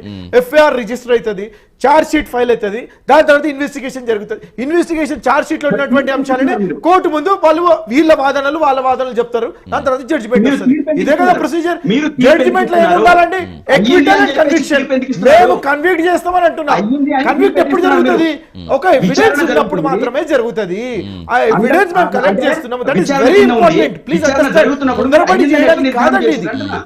ఎవిడెన్స్ కలెక్ట్ చేసిన తర్వాత వాళ్ళని చట్టరీత్యా వాళ్ళని శిక్షిస్తామని అంటున్నా. నేను మీకు ఒకటే విషయం చెప్తున్నానండి, రైట్ టు ప్రైవసీ అనే ఫండమెంటల్ రైట్ ని వీళ్ళు హరించి ఏదో రాజకీయ చతురత ఉందంట, ఆయన ఏదో మ్యాజిక్ చేస్తాడంట. ఏం మ్యాజిక్ చేస్తాడు? ప్రత్యర్థుల మీద సమాచారాన్ని వీళ్ళు దొంగలు కదండి. ఇప్పుడు ఒకటి అలా కాదు, సాధారణ ప్రజలు ఎవరైనా సరే అది ఖచ్చితంగా తప్పే. ఇప్పుడు జరిగేది ఏంటంటే, ఇప్పుడు రామ్మోహన్ గారు ఇందాక అడిగింది ఏంటంటే, రామ్మోహన్ గారు ప్రత్యక్షంగా ఇప్పుడు ఎందుకు చెప్పలేకపోతున్నారు? ఇప్పుడు మీరు ఇందాక చెప్పారు ఇది అసలు ఎప్పుడు జరగచ్చు, కేంద్రం నుంచి మనం పర్మిషన్ తీసుకోవాలి, అక్కడ ఏమి మాకు 10 ఏళ్ళకి ఎటువంటి రిక్వెస్ట్ రాలేదు కాబట్టి అని మీరు క్లారిటీగా చెప్పారు దానికి సంబంధించి, కాబట్టి ఇది వచ్చిందని. అయితే ఏ నెంబర్లు ఇచ్చారో ఆ నెంబర్లు అక్కడి నుంచి పంపించారని చెప్పారు. ఆ నెంబర్లు ఎందుకు రిలీజ్ చేయలేకపోతున్నారు? ఇదేంటి సిట్ చెప్పలేకపోతుంది, ప్రభుత్వం చెప్పలేకపోతుంది, కేంద్ర ప్రభుత్వం చెప్పలేకపోతుంది. See, when a matter is subjudiced in front of an investigative agency, that's an investigative agency అండి. వారు సుమోటో కింద తీసుకున్నారు ఇది. ఓకేనా? సిట్ ఏదైతే పోయి కంప్లైంట్ ఇవ్వకుండా వారి దగ్గర ఇన్ఫర్మేషన్ ఉంది కాబట్టి ఒక సుమోటోగా తీసుకున్నటువంటి ఒక ఇష్యూ ఇది. నేనేమంటున్నాను, ఒక ఇన్వెస్టిగేటివ్ ఏజెన్సీ ఇన్వెస్టిగేషన్ చేస్తున్నప్పుడు దాని యొక్క వివరాలు బయట చెప్పడానికి లేదండి. వారు ప్రతి ఒక్క ఇన్ఫర్మేషన్ ని గోప్యంగా ఉంచి వాళ్ళు చేసే పనులు వాళ్ళు చేస్తూ ఉండి లాస్ట్ లో వాళ్ళు ఏదైతే నివేదిక ఇవ్వాలో గవర్నమెంట్ చేతిలో తీసుకొచ్చేసేసి వాళ్ళు పెడతారు. వాళ్ళు ఏమని చెప్తున్నారు? వాళ్ళు అవును ABCD ఇది తప్పులు జరిగినాయి, దీనికి ఈ శిక్ష పడుతుంది అని చెప్పేసి మేము కోర్టుల ముందు పోతాం, కోర్టుల ముందు ఫైల్ చేస్తాం. అంటే ఆల్రెడీ గతంలో ఇంకొన్ని జరిగాయి, వాటికి నివేదికలు వచ్చాయి, మరి దానికి సంబంధించి ఏం తీసుకోలేకపోయారు. దేని మీద అంటున్నారండి? కాళేశ్వరం గురించి అంటారు. కాళేశ్వరం గురించి ఏమని చెప్పామండి? ఇట్స్ అ సెంట్రల్ సబ్జెక్ట్ కి సిబిఐ ఇన్వెస్టిగేషన్ కి మేము రిపోర్ట్ చేసి 100% రిపోర్ట్ మొత్తం చేసేసి మనం అసెంబ్లీలో డిస్కషన్ చేసిన తర్వాత హ్యావెంట్ వి సెంట్ ఫార్మల్ గా మేము సిబిఐకి పంపలేదా అంటే? ఇట్స్ సిబిఐ కేసు అండి. సిబిఐ కేసు ఉంది కాబట్టి సెంట్రల్ గవర్నమెంట్ ఏజెన్సీకి మేము పంపించినాము. It is up to them to investigate and they will investigate 100%. నేనేమంటున్నా బీజేపీ మాదిరిగానో బీఆర్ఎస్ మాదిరిగానో 10 సంవత్సరాలు ఇష్టారాజ్యంగా ఏదైతే చేసినారో, ప్రత్యర్థులని కట్టుదిట్టం చేయడానికి జైళ్ళని పంపించినారో, వాళ్ళని ఆర్థికంగా దెబ్బతినే ప్రయత్నం చేసినారో, ఆ పనులు కాంగ్రెస్ పార్టీ ఎప్పుడు చేయదు. కాంగ్రెస్ పార్టీ నైజమే ఇది కాదు. కాంగ్రెస్ పార్టీ ప్రజాస్వామ్యాన్ని బ్రతికించడానికి ఉన్నటువంటి పార్టీ కాంగ్రెస్ పార్టీ. భారతదేశాన్ని స్వాతంత్రం తీసుకొచ్చినటువంటి పార్టీ కాంగ్రెస్ పార్టీ. తెలంగాణని ఏర్పాటు చేసిన పార్టీ కాంగ్రెస్ పార్టీ. రాహుల్ గాంధీ గారు ఏ రకంగా సమాచారం ఇస్తున్నారో, ధరోమతం చెప్పేసి చెప్తున్నారో, దానిని ప్రజాస్వామ్య విలువలని కాపాడుతూ మాత్రం కాంగ్రెస్ పార్టీ పనిచేస్తుంది. వారికి తొందర ఉంటే రమ్మని చెప్పండి, ఎక్కడికైనా పంపిమంటే పంపిస్తాం, అంతేగాని తొందర పడకండి సుమా, మిమ్మల్ని మాత్రం శిక్షిస్తాం. సతీష్ గారు, నేనేమంటున్నానంటే ఇప్పుడు మధ్యలో సబ్జెక్ట్ కాళేశ్వరం వచ్చింది కాబట్టి కాళేశ్వరం గురించి టచ్ చేస్తానండి. నేను ఒకటే ప్రశ్న అడుగుతున్నా, కాళేశ్వరం కుంభకోణం ఎంతనో చెప్పమనండి. See you need to understand, 1,00,000 కోట్లు పెట్టేసేసి ఒక ప్రాజెక్ట్ కట్టినారండి. Quantum of work, quantum of allegations ఏదైతే ఉన్నాయో, వారు ఏదైతే అడుగుతున్నారో క్వాంటమ్ గురించి, నెంబర్ గురించి, మెట్రిక్స్ గురించి ఫస్ట్ ఆఫ్ ఆల్ అర్థం చేసుకోవాలా. దానికి రివైజ్డ్ ఎస్టిమేట్స్ చేస్తూ 40,000 కోట్లు ఉన్నదాన్ని 1,00,000 కోట్ల దాకా పెంచి వీళ్ళు అవినీతి చేసినారు అని చెప్పేసి, దాంట్లో 50 నుంచి 60,000 కోట్ల అవినీతి ఉంది, జరిగింది అని చెప్పేసి, దాన్ని కాళేశ్వరం ఏటీఎంగా మార్చుకున్నారు అని చెప్పేసి మేము అంటున్నాము. ఈ టాపిక్ ఇప్పుడు ఏదైతే వాళ్ళు కాళేశ్వరం గురించి తీస్తున్నారో, కాళేశ్వరం గురించి డీటెయిల్డ్ రిపోర్ట్ ఉంది. నేను ఒక్క నిమిషం కాదండి, గంటల కొద్దీ అసెంబ్లీలో మాట్లాడినారు. మీరు మళ్ళా వచ్చేసి కాళేశ్వరం గురించి చెప్పమంటారు. ఆయన వాయిస్ కంక్లూడ్ చేద్దాం రెడ్డి గారు. ఏంటి ఎవరు నిజం చెప్తున్నారు, ఎవరు దాచిపెడుతున్నారు, ఇవి పక్కన పెడితే మీ అబ్జర్వేషన్ ఏంటి అసలు? ఈ ఫోన్ ట్యాపింగ్ వ్యవహారం గత కొన్ని సంవత్సరాలుగానే, కొన్ని రోజులుగా కూడా చెప్పక్కర్లేదు మనం. ముందుగా మీకు అలాగే ప్రైమ్ 9 వీక్షకులకి, ప్యానల్ వారందరికీ కూడా నమస్కారం. నేను కొంచెం లేట్ అయింది నాకు, ఎందుకంటే ఎనీవే ఈ ఫోన్ ట్యాపింగ్ అనేది ఇది సాగదీస్తుంది కాంగ్రెస్ పార్టీ రైట్ నౌ. ఎందుకంటే వాళ్ళు మరి అన్ని ఎవిడెన్స్లు ఉన్నా కూడా ఇప్పుడు దాకా దాని మీద డెసిషన్ తీసుకోకుండా ఎప్పుడు తీసుకుంటారో కూడా తెలియదు. ఎందుకంటే ముఖ్యమంత్రి గారు చాలా సందర్భాల్లో చెప్పారు, ఫోన్ ట్యాపింగ్ లో ఎవరైతే ఫోన్ ట్యాపింగ్ చేశారో వాళ్ళు ఎట్టి పరిస్థితుల్లో లోపలేస్తామని చెప్పారు. సో ఎనీవే సుప్రీంకోర్టులో కొంత నడిచినా కూడా, కేసులు ఉన్నా కూడా సుప్రీంకోర్టు ఆర్డర్ని బట్టి ఈరోజు డెఫినెట్ గా అరెస్ట్ అవ్వాలి, మన పోలీస్ స్టేషన్ అరెస్ట్ అవ్వాలని చెప్పి ఆర్డర్ ఇచ్చారు. కాబట్టి లేదు అంటే ఒకవేళ కాంగ్రెస్ పార్టీ యాక్షన్ తీసుకోకపోతే వీరందరి మీద, ఎందుకంటే ఫోన్ ట్యాపింగ్ అనేది కేంద్ర ప్రభుత్వ సంస్థల కిందకి వస్తుంది కాబట్టి as per the Indian telegraph act. So definite గా వాళ్ళ మీద యాక్షన్ తీసుకునే అధికారం కేంద్ర ప్రభుత్వానికి ఉంటుంది. ఇప్పుడు కాకపోయినా ఎప్పుడైనా కూడా డెఫినెట్ గా తీసుకునే అవకాశం ఉంటుంది, అధికారం ఉంటుంది, అవసరం కూడా చెప్పాలంటే. ఎందుకంటే తెలంగాణ రాష్ట్రంలో స్వేచ్ఛగా బతకాలంటే, స్వేచ్ఛగా జీవించాలంటే, ప్రతి ఒక్కరికి స్వేచ్ఛగా ఉండాలంటే ఇట్లాంటి ఫోన్ ట్యాపింగ్లు మళ్ళా చేయకుండా, ఎవరు కూడా చేయకుండా, ఇలాంటి దుర్మార్గమైన పనులు చేయకుండా డెఫినెట్ గా వాళ్ళ మీద యాక్షన్ తీసుకోవాలి. కాదు వివిరెడ్డి గారు, మరి ఇప్పుడు ఇంత ఇష్యూ జరుగుతుంది కదా, 4 జరుగుతోంది, నిజంగా కేంద్రం ఇప్పుడు తీసుకోవాల్సిన అవసరం రాలేదంటారా, జోక్యం చేసుకోవాల్సిన అవసరం రాలేదంటారా? ఇప్పుడు ఇప్పుడు కాంగ్రెస్ పార్టీ చూసుకుంటా ఉంది, కాంగ్రెస్ ప్రభుత్వం చూసుకుంటా ఉంది స్టేట్ లో. వాళ్ళు ఒకవేళ చేతులు ఎత్తేస్తే రేపొద్దున డెఫినెట్ గా కేంద్ర ప్రభుత్వం కూడా తీసుకునే అవకాశాలు ఉంటాయి, వాళ్ళ మీద చర్యలు తీసుకునే అవకాశాలు ఉంటాయి, జైలు పోయే అవకాశాలు ఉంటాయి, జైలు పెట్టే అవకాశాలు ఉంటాయి. అంత ఈజీగా ఫోన్ ట్యాపింగ్ ఏ అధికారం లేకుండా, ఏ పర్మిషన్ లేకుండా, కేంద్ర ప్రభుత్వ పర్మిషన్ లేకుండా ఫోన్ ట్యాపింగ్ చేయటం అనేది చాలా నేరం. రెండవది ఏంటంటే దాంట్లో ఏవైతే రికార్డ్స్ సేవ్ చేసిన రికార్డ్స్ కూడా వాటిని ధ్వంసం చేయటం, అవన్నీ కూడా డెఫినెట్ గా, ఎందుకంటే చాలా ఇంపార్టెంట్ ఇన్ఫర్మేషన్ ఉంది. నక్సలైట్స్ కానీ లేకపోతే సంఘ విద్రోహ శక్తులు కానీ మిగతా వాళ్ళ కూడా టోటల్ గా ఇది ఉంది కాబట్టి దాంట్లో. సో డెఫినెట్ గా వాటి మీద కూడా మరి ఎందుకు చేశారు, ఎవరు చేశారు, ఏంటనేది కూడా ప్రభాకర్ రావు మొత్తం కూడా చెప్పాలి. దాని వెనకాల ఉన్నది ఎవరు, రాజకీయ నాయకులు ఎవరు మంత్రులు ఉన్నారా, ఏం చేశారు అనేది కూడా టోటల్ గా ఆయన నోరు విప్పితేనే ఇవన్నీ బయటకు వస్తాయి. ఎందుకంటే ఎన్నిసార్లు ఇంటరాగేట్ చేసినా కూడా ఆయన చెప్పిన సందర్భాలు అంటే ఓపెన్ గా మాట్లాడుకోవాలంటే పీరెడ్డి గారు ఇక్కడ జనరల్ గా ఏం జరిగి ఉండొచ్చు? మీరు చెప్పారు ఏమన్నా కావాలనుకుంటే కేంద్ర పర్మిషన్ తీసుకోవాలి, ఎటువంటి పర్మిషన్ తీసుకోలేదని ఇక్కడ న్యూమన్ గారు చెప్తున్నారు, ఇది చెప్తున్నారు. నిజంగా ప్రభుత్వ యంత్రాంగం అనుమతి లేకుండా ఫోన్ ట్యాపింగ్ చేస్తే అధికారం వీళ్ళకి ఉంటుందా? రాజకీయం కోసం, రాజకీయంగా బలపడడం కోసం, రాజకీయంగా ఉపయోగించుకోవడం కోసం, కొంతమందిని బ్లాక్ మెయిల్ చేయడం కోసం, కొంతమందిని రకరకాల వాడుకోవడం కోసం చేసి ఉండొచ్చు డెఫినెట్ గా. ఎందుకు అంత రహస్యంగా చేయాల్సిన అవసరం ఏముంటుంది? ఎందుకు చేయాల్సి వచ్చింది? ఇంతమంది ఒక టీమ్ గా తయారయ్యి టోటల్ గా ఎవరో ఒకరు చెప్తేనే అది జరిగింది అన్నట్టుగా కనపడతా ఉంది. అది రేపొద్దున ప్రభాకర్ రావు గారు నోరు విప్పితే మాత్రం ఆ వెనకాల ఉన్నది ఎవరు, శక్తులు ఎవరు, ఎందుకు చేయించారు అనేది కూడా బయటకు వచ్చే అవకాశాలు ఉంటాయి. ఐఎమ్ షూర్ డెఫినెట్ గా అదంతా కూడా బయటకు వస్తుందని నేను అనుకుంటున్నాను. Right sir. రామ్మోహన్ గారు, సమయం అవుతుంది కాబట్టి అసలు ఏం చేయాలి సార్? అంటే ఇలాంటి కేసులు జనరల్ గా సాధారణ గోప్యత రక్షించాలంటే ఎవరెవరు చెప్తే చేస్తే, సతీష్ గారు ఎవరెవరు చెప్తే చేస్తే, ఇప్పుడు దీనిలో ఇప్పుడు కొండను తవ్వి ఎలకనైనా పడతారా అట్లా అని నా అనుమానం అంటున్నాను. కొండను తవ్వుతున్నారు, ఎలకను కూడా పట్టలేదు. నేను ఇంకో కమిషన్ గురించి అన్నాను. నేను యాదాద్రి భద్రాద్రి కమిషన్ రిపోర్ట్ ఇచ్చి 8 నెలలు అయింది, ఎందుకు దాని మీద చర్యలు తీసుకుంటలేరు? కేసీఆర్ ఉన్నాడా, కేటీఆర్ ఉన్నాడు, ఎవరు చెప్పాలి కదా అంటున్నాను. 2 ప్రభుత్వాల మధ్య 2 గవర్నమెంట్, సెంట్రల్ గవర్నమెంట్ బిహేవ్ ప్రతి ఇలాగా రాజకీయ పార్టీలు కేవలం రాజకీయ ప్రాబల్యం కోసమే చేసుకుంటూ ఆరోపణలు చేస్తుంది. నిజంగా నిజాలు తీరే ప్రజలకు ఎప్పుడు తెలియాలి? భవిష్యత్తులో పొద్దున రేవంత్ రెడ్డి చెప్తే చేసినాడు వాడు అంటాడంటే రేపు పొద్దున వాళ్ళని కూడా రేవంత్ రెడ్డి అరెస్ట్ చేస్తారా? నేను ఏమంటా అంటే ఇప్పుడు ఎప్పుడైనా గతంలో రాజశేఖర రెడ్డి గారి హయాంలో జరిగితే ఎవరు పోయింది జైలుకు? శ్రీలక్ష్మి పోయింది, బీబీ ఆచార్య పోయిండు. ఇప్పుడు అధికారులు పాస్ అయిన అధికారులు ఉంటే ఎప్పుడైనా జైలు పోతారు వాళ్ళు అంటున్నాను. మన జగన్మోహన్ రెడ్డి ప్రభుత్వంలో చూశాను కదా, ఎవరు జైలు పోయిన చూసింది కదా, మనకు సునీల్, మనకు సంజయ్, వీళ్ళు పోయింది కదా. ఇక్కడ కూడా ఏమంటున్నానంటే ఫలానా వాడు చెప్తే నేను విన్నా అంటే రేపొద్దున ప్రభుత్వం మారితే రేవంత్ రెడ్డి మీద కూడా ఎవరో అధికారి ఆరోపణ చేస్తాడు, ఏది కుంభకోణం జరిగితే. ఇప్పుడు నేనేమంటున్నానంటే ఈ అధికారులు ఏం చేశారు? IAS IPS ఎందుకున్నారు సతీష్ గారు? వీళ్ళందరూ ఇల్లీగల్ గా చేస్తే అది ఈ కార్ రేస్ కావచ్చు, ఏమైనా కావచ్చు. కేటీఆర్ చెప్తే ఇచ్చేసినట్టే వాడిని మెదడు ఏం చేసినట్టు, అధికారి ఏం చేస్తున్నాడు, అరవింద్ కుమార్ ఏం చేస్తున్నట్లు లెక్క. ఇది వీలు కాదు సార్, 55 కోట్లు ఇక్కడి నుంచి పంపడానికి వీలు లేదని డిసెంట్ నోట్ రాయాలి.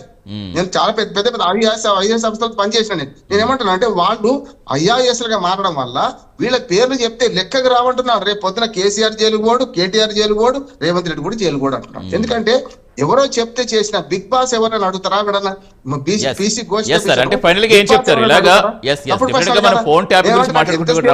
దీన్ని రాజకీయంగా దీన్ని మలుస్తారో అది వీక్ అవుతుంది. నువ్వని గారితో మాట్లాడుతూ ఏకీపిస్తాను. ఎందుకంటే యాజ్ అడ్వకేట్ గా క్రిమినల్ ఇప్పుడు మన సమాచార హక్కు చట్టం ప్రకారం కూడా వెల్లడించడానికి వీల్లేదు, కరెక్ట్ ఇన్వెస్టిగేషన్ లో. కానీ ఇన్వెస్టిగేషన్ ఎన్ని రోజులు అని అడుగుతున్నా నేను. ఇప్పుడు సిట్ ఒక్క FIR దాఖలు చేయని ఇంతవరకు. చూడండి, ఈ కార్ రేస్ లో కూడా ఇంకా FIR దాఖలు కాలే, కేవలం పర్మిషన్ తీసుకున్నారు. ఇప్పుడు ఇది సిట్ లో అది కూడా ఈ కార్ రేస్ కూడా అంతే, మన పర్మిషన్ తీసుకొని ఇప్పుడు గవర్నర్ పర్మిషన్ KTR కు విచారణ జరపడానికి ఏంటి కేసులో పెట్టడానికి అదే ఒక్క అవినీతి నిరోధక చట్టాలు ఉంది, మిగతా చట్టాలు లేదు. ఎమ్మెల్యే దొంగతనం చేసి పారిపోతున్నా అనుకోండి, పట్టుకుంటారు, తర్వాత స్పీకర్ కు రిపోర్ట్ చేస్తారు, అంతే తప్ప అధికారులు అనుకోండి రెడీ హ్యాండ్ గా పట్టుకుంటే అయ్యా పై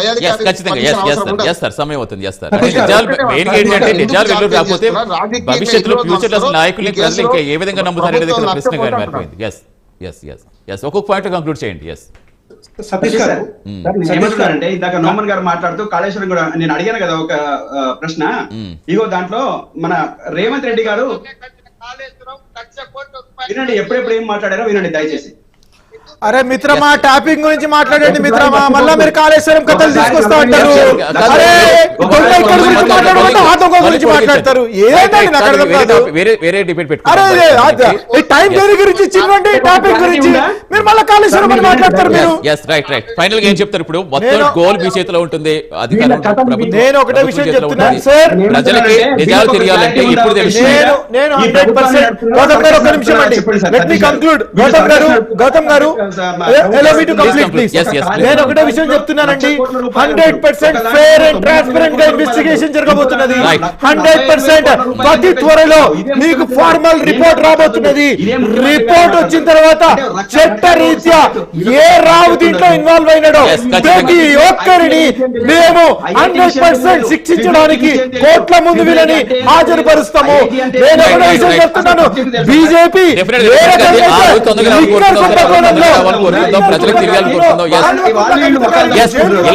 తెలియాలనుకుంటుందో కంటిన్యూ ఆరోపణలు కాకుండా ఖచ్చితంగా నిజాలు తెలియాలని కోరుకుందాం sir. Thank you so much Neumann గారు, థ్యాంక్ యూ రెడ్డి గారు, థ్యాంక్ యూ గౌతమ్ ప్రసాద్ గారు, థ్యాంక్ యూ.